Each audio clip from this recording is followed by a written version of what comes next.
televidentes, muy buenos días. Gracias por acompañarnos en una jornada más de información.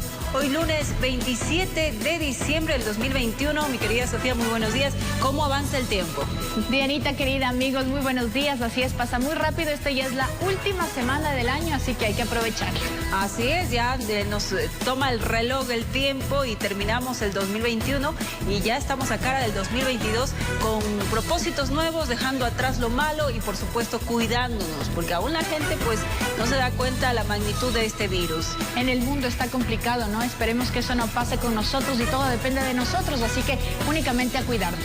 Así es, inmediatamente vamos a revisar los titulares de diario El Comercio impreso para que ustedes conozcan cuáles son los principales titulares de este medio de comunicación. Vean ustedes, prueba negativa para ir a las aulas. Mucha atención, los planteles educativos aplican medidas para prevenir un nuevo brote de contagio de COVID-2019. Titulares, multa de $100 por quemar años viejos. Así es, recuerden que no está permitido quemarlos en la vía pública. Seguimos revisando rápidamente, 71.885 quiteños salieron desde las terminales. Prevenir es la meta del nuevo Consejo Anticorrupción. Y finalmente, 10.012 nuevos predios se registraron en 2 años en la capital. Esos son los principales titulares de diario El Comercio, que usted puede adquirirlo en los diferentes puntos de venta del país. Continuemos entonces con el desarrollo informativo y ahora les contamos que la Fiscalía General del Estado, a través de la Unidad de Investigación de Delitos contra el Derecho a la Cultura, inició la toma de versión por el supuesto delito de daño a bienes patrimoniales, que se presentó contra los dirigentes indígenas Leonidas Issa y Yacu Pérez por daños ocasionados a la ciudad de Quito en las movilizaciones.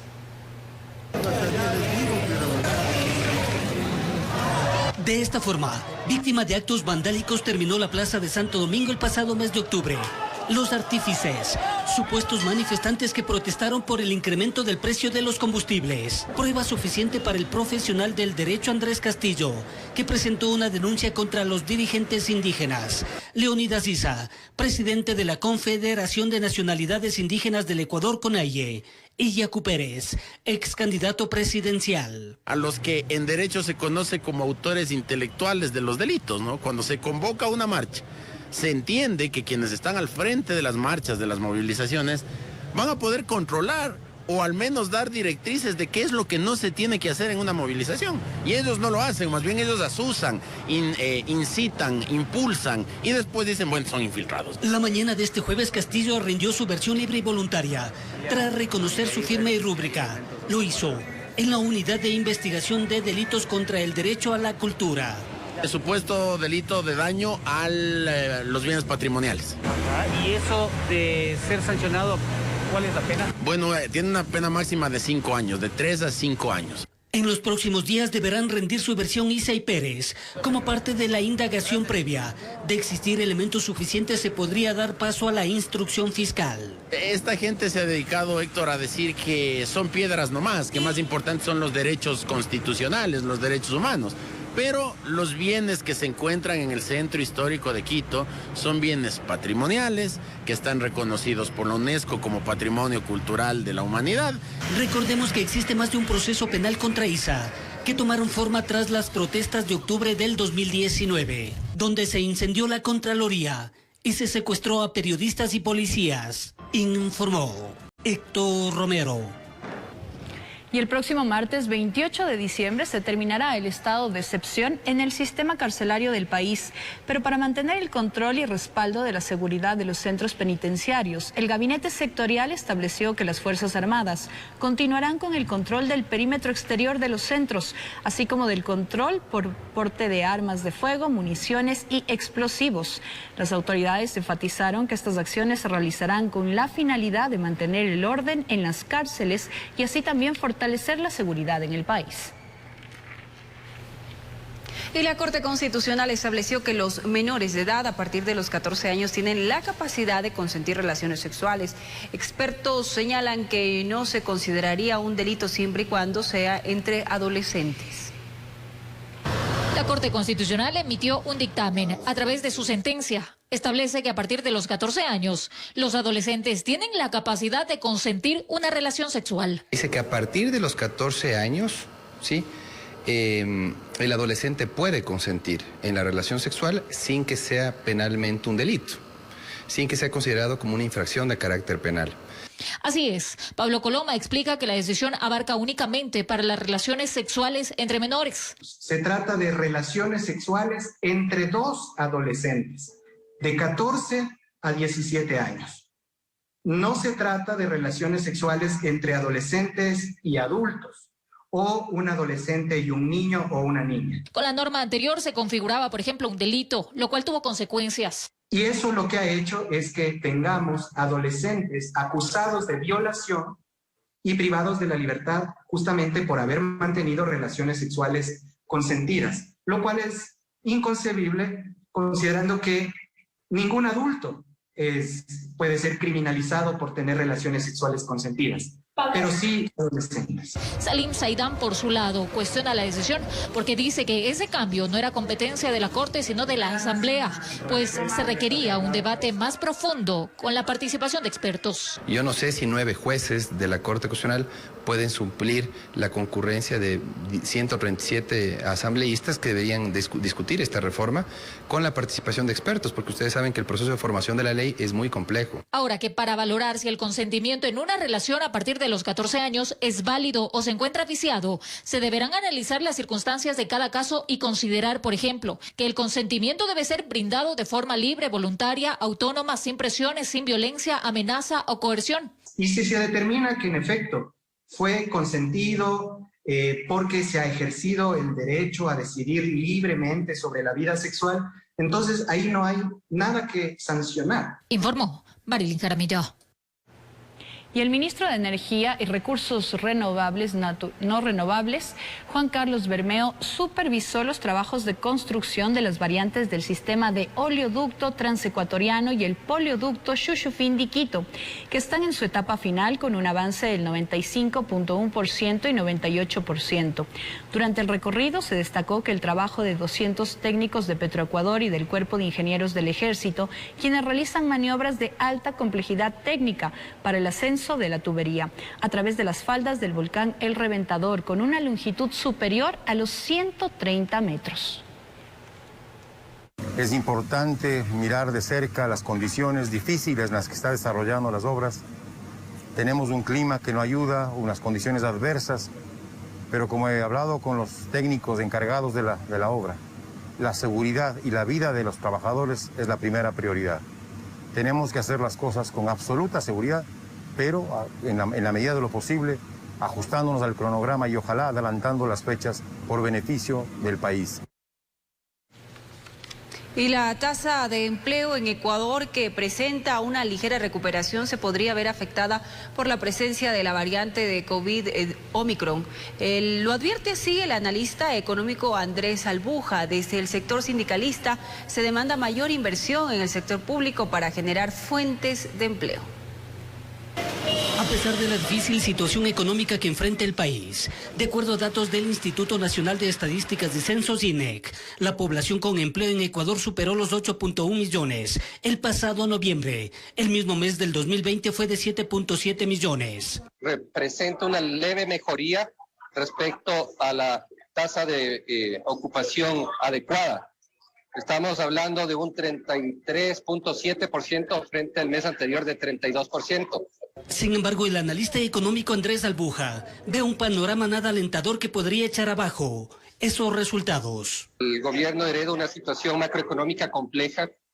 El tema de el COVID, la pandemia, la nueva variante, el Omicron, está causando también ya estragos. Ha habido problemas mundiales, incrementos en el costo de materias primas, que la escalada de tipos de interés en Estados Unidos también va a causar un efecto de inflación importada en el Ecuador. Entonces vamos a tener que lidiar con tasas de alto desempleo y subempleo y tasas de alta inflación a nivel internacional. La Unión General de Trabajadores del Ecuador, UGT, si bien reconoce que se ha incrementado la tasa de empleo un pequeño porcentaje, deja sentado que existen otras cifras que preocupan. En 2020, 1.200.000 trabajadores fueron despedidos de sus fuentes de trabajo. Si se habla de una recuperación de cerca de 250.000 empleos que ellos lo señalan, hay que ver entonces que 1 millón de trabajadores todavía siguen desempleados de los que estuvieron laborando en el 2019. El sindicalista Nelson Erazo demanda mayor inversión estatal en varias áreas que ayudaría a la generación de fuentes de trabajo. Es decir, si el gobierno prioriza inversión en salud, en educación, más el pago puntual de los municipios y consejos provinciales, efectivamente podemos generar un empleo, y no un empleo cualquiera, sino un empleo que sea de calidad, un pleno empleo con seguridad social. Informó Héctor Romero. Y los préstamos quirografarios del Instituto Ecuatoriano de Seguridad Social bajarán sus tasas de interés a partir de enero del 2022. Conozca cuál es el porcentaje que se reducirá en el próximo año. El Banco del Instituto Ecuatoriano de Seguridad Social, BIES, informó que los préstamos quirografarios bajarán sus tasas de interés del 14% al 11%. Así lo ratificó Francisco Cepeda, presidente del Consejo Directivo del IES. La idea es que puedan con esos créditos iniciar quizá algún emprendimiento, refinanciar sus deudas reduciendo las tasas a las que actualmente estén contratadas. La medida entrará en vigencia a partir de la primera semana de enero del 2022 y lo que busca es incentivar la capacidad de pago de los afiliados y jubilados en un año en donde este sector ha sido uno de los más golpeados. La baja del interés aplicará para créditos nuevos que se soliciten en el primer semestre del 2022 con plazos de 13 a 48 meses. Vamos hacia un proceso de eficiencia, modernización también del banco y eso es lo que permite sustentar un 11% en los quirografarios. El quirografario, como ustedes recordarán, es un préstamo de corto plazo, el cual obviamente resulta ser uno de los productos más atractivos del banco. Según el director de la institución, los préstamos quirografarios se gestionan en casi 100 por día a través del sistema en línea. Por ello, este incentivo económico, aseguran, favorecerá nuevos recursos para dinamizar la economía del sistema de seguridad social. Informó Caterine Aguirre. Les recordamos, amigos televidentes, que hoy rige la medida de restricción vehicular pico y placa para los vehículos y motos cuyas placas terminen en 1 y 2. Recuerden que la medida arrancó a las 6 de la mañana y termina a las 9:30 de la tarde. Se retoma a partir de las 16 horas hasta las 21 horas. Y más de 43.000 emergencias a escala nacional se registraron durante el feriado de Navidad en el país. ¿Cuáles fueron las ciudades con mayores reportes? Se lo contamos al regresar.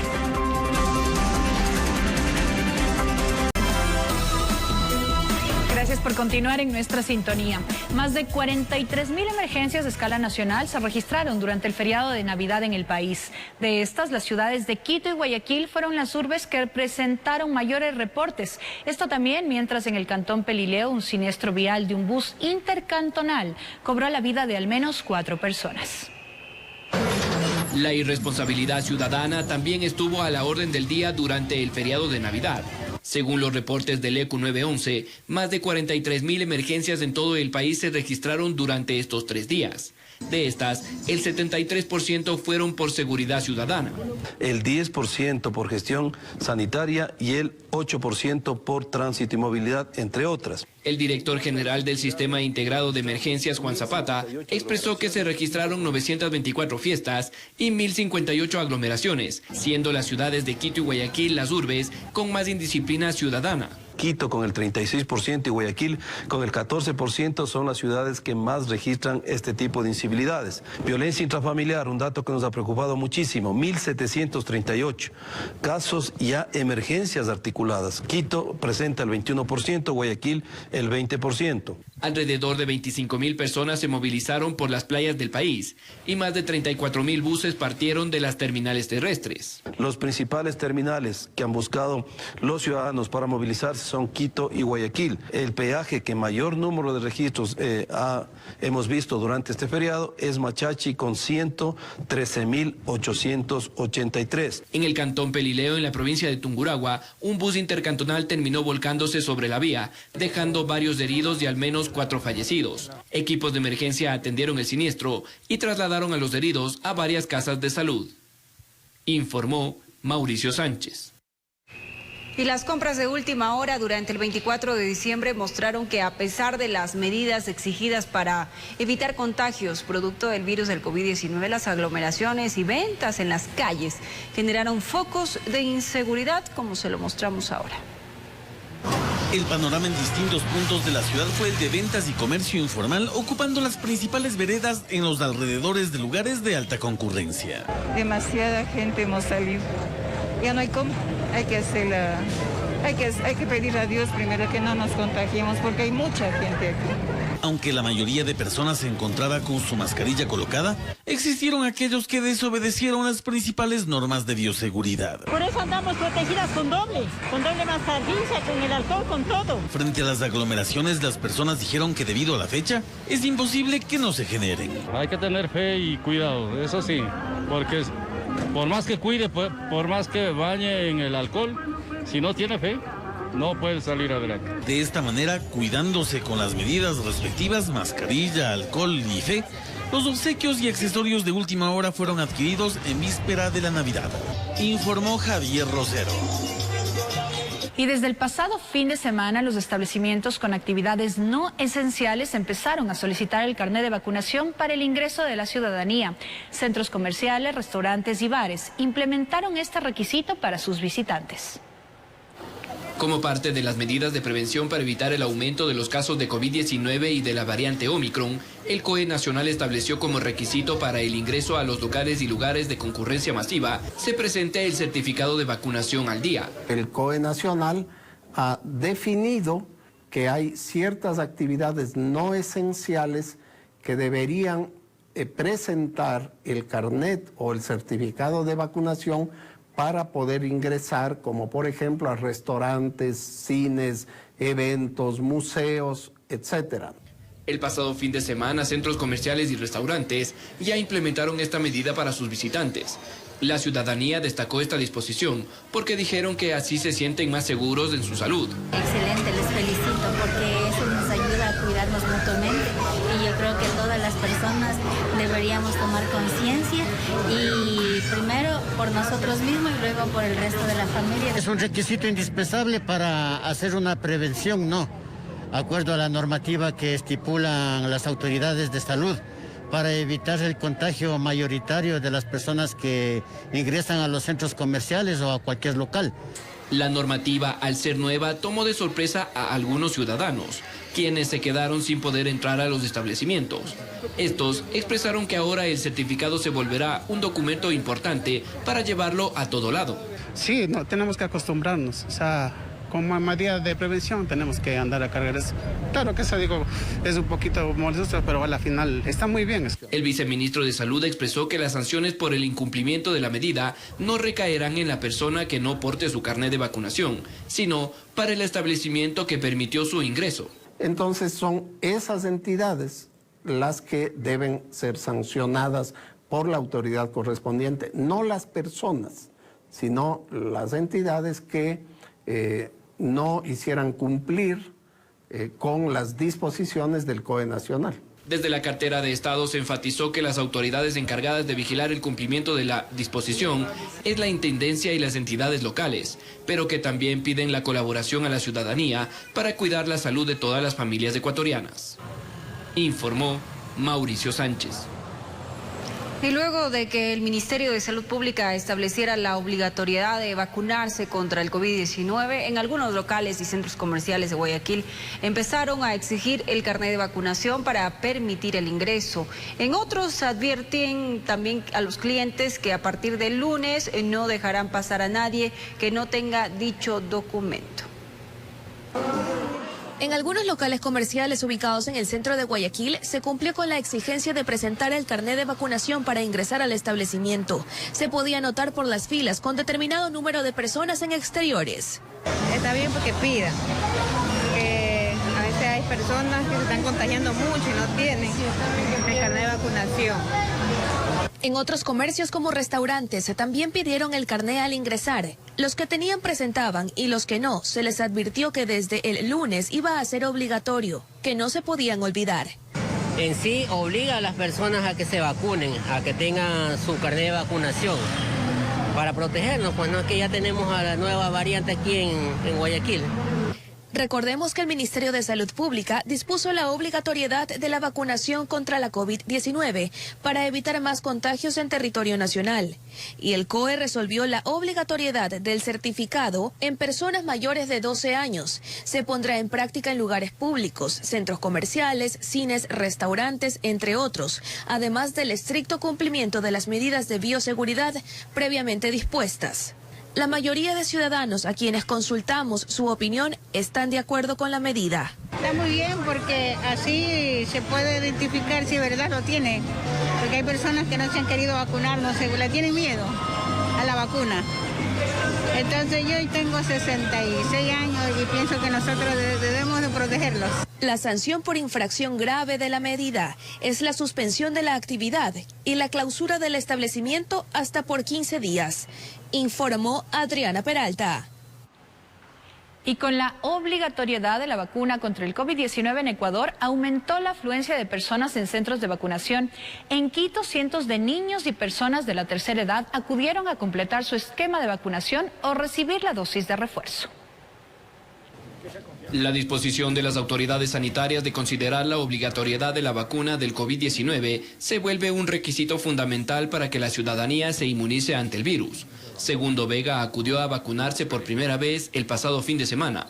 Explica que por sus labores diarias no ha podido colocarse ninguna de las dosis que le prevenga del virus, pero que ahora le notificaron que no podía presentarse a su trabajo si no presentaba el carnet de vacunación. Que ya sabe, trabajamos y no hay tiempo y todo eso y necesito el carnet. O sea, un requisito de la vacuna de COVID, eso es lo que me pide. Como él, cientos de ciudadanos también acudieron a los puntos de vacunación para completar su esquema de inmunización o recibir la dosis de refuerzo. Estos destacaron la importancia de protegerse contra el virus en estas épocas festivas. Para que haya más control y las personas que no se vacunan pues tengan que hacerlo. Sí, así es. El certificado están pidiendo en todo lado y si no se tiene la vacuna no se puede hacer ningún trámite tampoco. Varios niños menores de 12 años también acudieron a vacunarse. Los padres de familia expresaron que saber que su entorno cercano se encuentra protegido contra el virus es un alivio, pero que seguirán guardando las medidas de bioseguridad por el bien de todos. Obviamente para la salud de mi nena es importante. Igual se mantienen los cuidados y seguimos con todo lo necesario para poder estar bien. Las autoridades recordaron a la ciudadanía que por disposición del Ministerio de Salud, por el momento solo personas mayores de 60 años y que cumplieron los 6 meses de la segunda dosis pueden colocarse las vacunas de refuerzo. Las personas menores de 60 años deben cumplir los 6 meses para poder recibir la dosis de refuerzo. Según el vacunómetro, hasta el 24 de diciembre, más de 12.516.000 personas mayores de 5 años han completado su esquema de vacunación a escala nacional y 993.345 han recibido la dosis de refuerzo en todo el país, informó Mauricio Sánchez. Y las medidas adoptadas por el COE Nacional fueron criticadas de manera contundente por la Cámara de Comercio de Quito. Argumentan que se les está permitiendo el estancamiento económico en un momento donde la reactivación del comercio es importante para el país.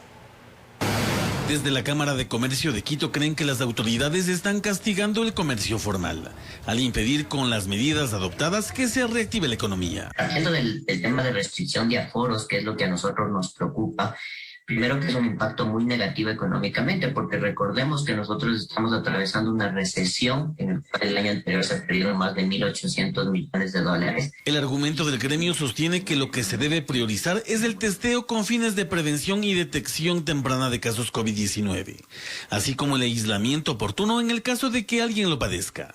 Añaden que la experiencia internacional demuestra que esa es la vía adecuada para conservar la salud y no perjudicar la economía. Recordemos también, hablando en la región, debieron tomarse otras alternativas como el testeo. Por ejemplo, Chile, Uruguay, que son los países con más porcentaje de vacunación de toda su población, Chile con más del 85%, Uruguay con más del 77%, son quienes realizan más testeo por cada 1.000 habitantes, mientras Chile realiza 300 pruebas por cada 1.000, 250 Uruguay, Ecuador apenas 16 por cada 1.000 habitantes. Bajo ese argumento creen que el país está en el momento oportuno para avanzar hacia un programa agresivo de vacunación de tercera dosis. La salida a la difícil situación económica, recomiendan, es en masificar las pruebas diagnósticas y fortalecer controles de carnets de vacunación. Entonces esto es un efecto dominó y estamos a tiempo. Por eso el mensaje a nuestro gobierno es: adelantemos el plan de vacunación, generemos más monitoreo a nivel de pruebas de antígeno. Desde el gremio son críticos al señalar que las medidas impuestas por el COE nacional golpean el comercio formal, mientras que de otra parte el comercio informal no cumple con las disposiciones. Afirman que las restricciones no son la solución, pues estaría demostrado que tiene efectos devastadores en las cifras de empleo. Informó Javier Rosero. Y les recordamos, amigos televidentes, que el día de hoy rige la restricción vehicular para los vehículos y motos cuyas placas terminan en 1 y 2. La medida arrancó a las 6 de la mañana y termina a las 9:30 y en la tarde se retoma a las 16 horas hasta las 21 horas. Y al regresar, 2 presuntos sicarios fueron quemados vivos en Bahía de Caracas, provincia de Manabí. Es momento de una pausa comercial. Con esta información y más, enseguida regresamos.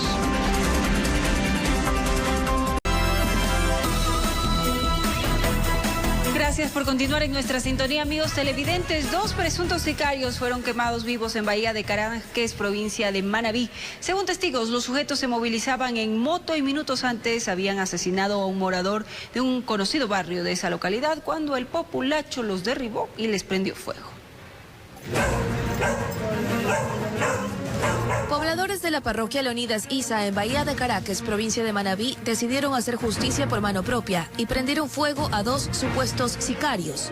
Este impactante hecho ocurrió la tarde del sábado ante vista y paciencia de todos.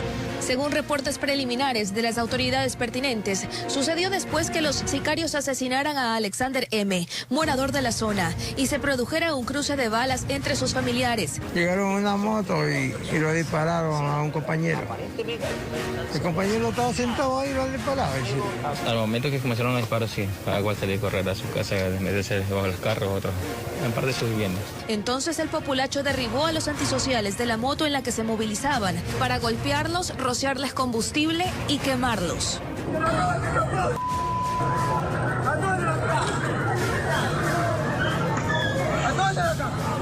Más de 12 balas a la persona que se encuentra fallecida en el hospital. Producto de esto se realiza un tiroteo aquí con las personas de víctimas, con los familiares de la víctima. Identificaron que el blanco de los criminales era alias el gordo Alex.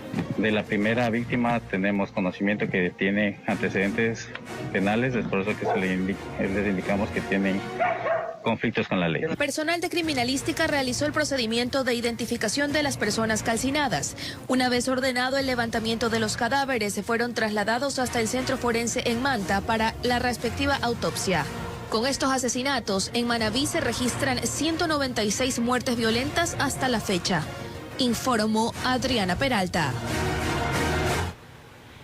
Y varios videos que circularon en redes sociales mostraron una fiesta que se desarrolló en el sector Chalá, en el suroeste de Guayaquil, donde varias personas festejaban y mostraban armas de fuego. La policía acudió al sitio y confirmó que al menos una de estas era de juguete.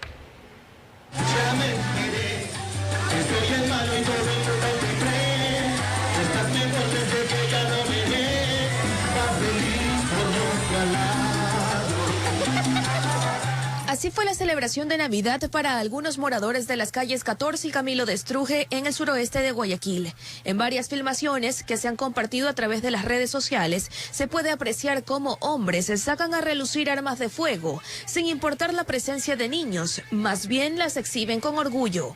Incluso en una tarima que instalaron para la presentación de artistas urbanos.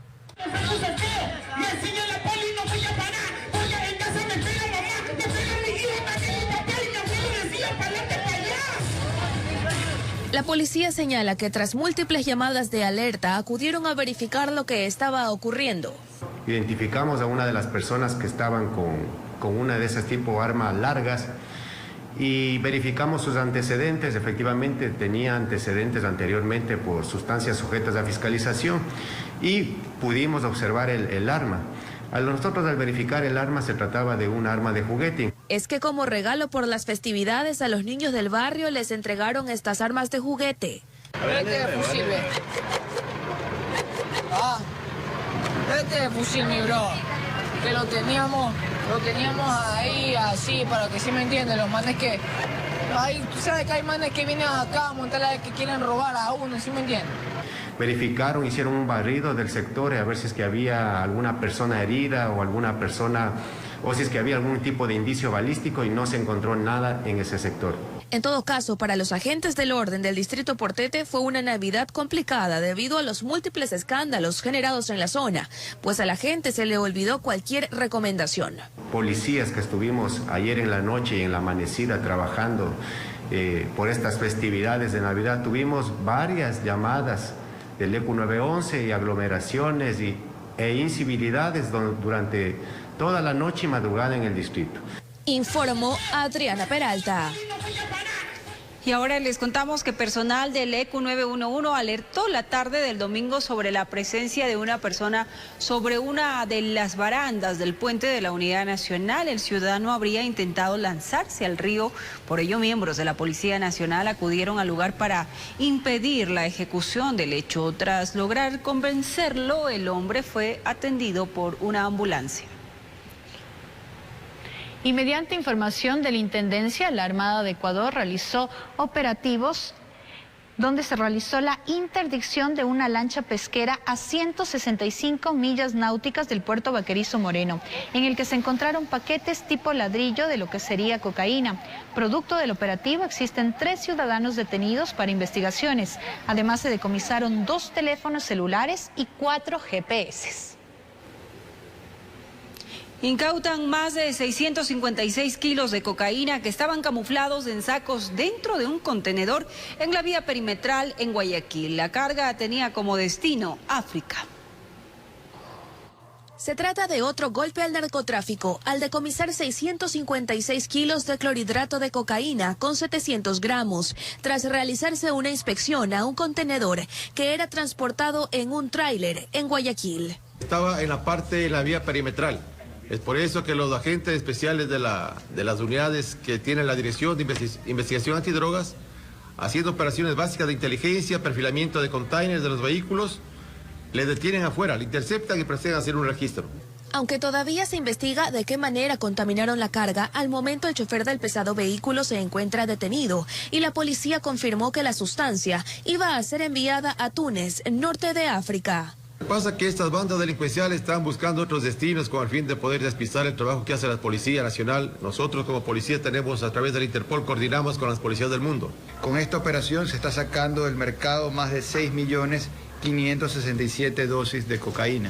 Y aquí tal vez el mensaje más importante que hay que decir es que incautar droga salva vidas. El gobernador del Guayas reiteró que la mayoría de la droga incautada en el año se lo ha hecho en esta provincia. Números gruesos, son ya más de 200 toneladas incautadas de droga. Gran trabajo realizado por la Policía Nacional y las Fuerzas de Orden Público. Esa cifra por sí sola es el récord en la historia del Ecuador. Nunca antes, en un año, un gobierno ha logrado incautar tanta droga como este año. Más de 200 toneladas. Informó Adriana Peralta. Y las vías de Ecuador volvieron a teñirse de sangre durante este fin de semana. A la tarde de este domingo, un bus de la cooperativa Amazonas se volcó en la vía Cotaló-Baños, en el sector conocido como la Curva de la Muerte. Al momento se reportan 4 víctimas mortales y al menos 2 heridos. El vehículo viajaba desde la ciudad de Cuenca hacia Baños, cuando perdió pista y se volcó y se estrelló contra una baranda metálica. El jefe de la policía dijo que, gracias a la baranda de seguridad, el automotor no se precipitó al barranco.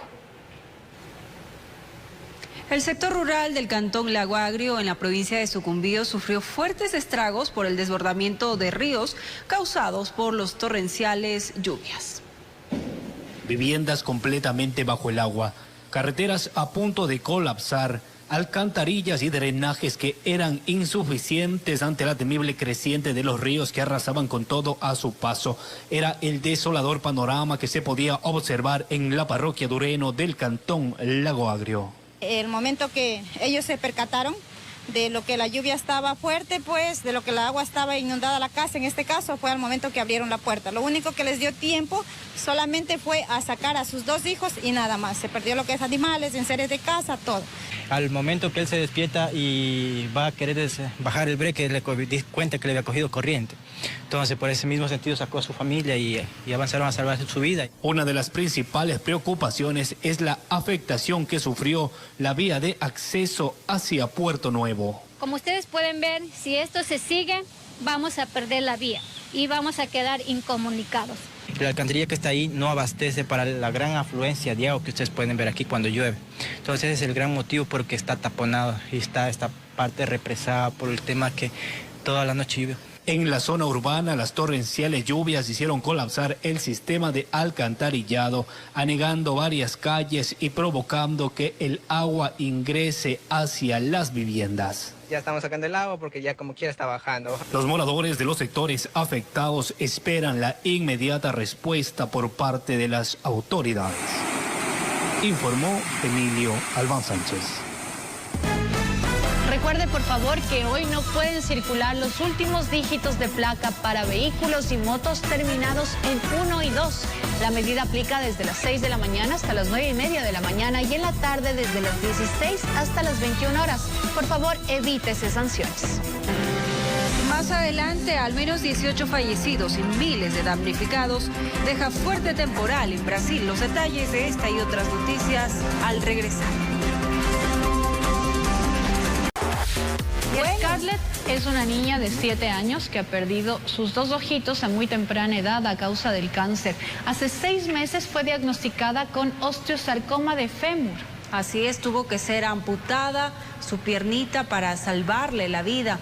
Ahora ella junto a su familia buscan conseguir una prótesis que le ayude a recuperar su movilidad y mejore su salud. A continuación les presentamos su historia. No cabe duda que en épocas navideñas el corazón de la gente se vuelve más bondadoso y solidario, y las peticiones al Niño Dios son cumplidas para aquellos niños que se han portado bien todo el año.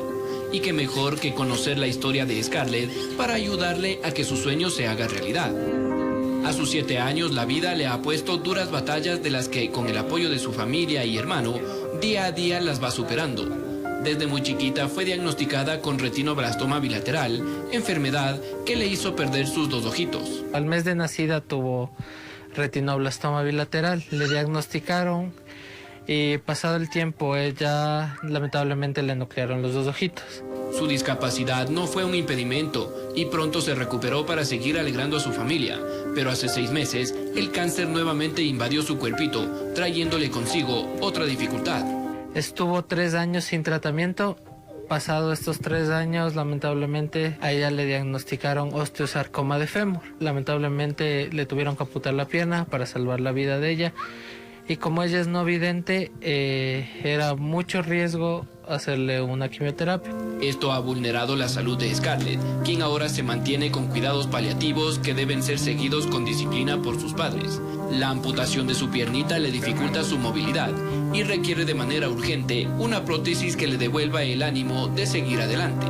Con la prótesis psicológicamente ella mejoraría porque era una niña muy activa, pero las prótesis son muy costosas porque tienen que hacerla a la medida.